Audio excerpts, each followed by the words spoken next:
Ils ont occupé la plus haute fonction de l'État, mais aujourd'hui certains sont dans l'ombre et d'autres encore présents sur la scène politique. Mais en réalité, que deviennent les anciens chefs d'État du continent ? Généralement en Afrique, la reconversion des anciens présidents est à l'image de la transition démocratique du pays. Là où l'alternance s'est faite de manière démocratique et pacifique, les anciens dirigeants participent de près ou de loin à la gestion politique de l'État.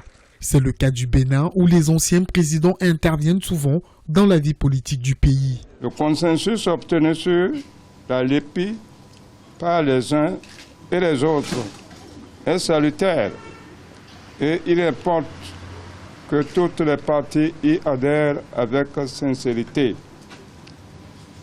J'exhorte par conséquent l'Union africaine et la communauté internationale incitent également les dirigeants du continent à assurer une alternance démocratique. Afin d'encourager ce procédé, ces institutions ont souvent récompensé ceux qui se sont distingués, parmi lesquels les anciens présidents Olusegun Obasanjo, Pierre Buyoya, Sékouba Konaté et bien d'autres. L'ancien président sénégalais Abdou Diouf s'est vu propulsé à la tête de la francophonie de 2003 à 2015. J'ai commencé très jeune ma carrière publique, nationale puis internationale. Cela ne veut pas dire que je me désintéresserai des affaires de mon pays, du continent, de la francophonie du monde, mais je le ferai en tant que militant de la francophonie, militant panafricaniste, mais sagement assis dans mon salon auprès des miens. Même si en Afrique, certains chefs d'État se distinguent et assurent des transitions pacifiques et démocratiques, d'autres, par contre, éprouvent des difficultés à s'inscrire dans cet élan et s'assurer par la même occasion une retraite paisible après leur mandat.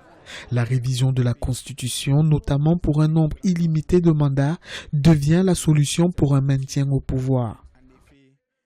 Ils sont parfois l'objet de harcèlement de la part de ceux qui les ont remplacés et ça crée des problèmes, ça crée des tensions et c'est pour ça d'ailleurs que beaucoup ne veulent plus partir du pouvoir parce qu'ils se disent que bon après, quand ils quittent le pouvoir, ils ont des ennuis et ça n'incite pas les uns et les autres à lâcher le pouvoir facilement. Si l'Afrique veut assurer une meilleure reconversion à ses dirigeants, elle devrait les doter d'un véritable statut d'ancien chef d'État. Mais les chefs d'État du continent le savent, désormais leurs peuples sont de plus en plus exigeants et attendent d'eux une gestion exemplaire des affaires de l'État. De cela dépend leur avenir au pouvoir.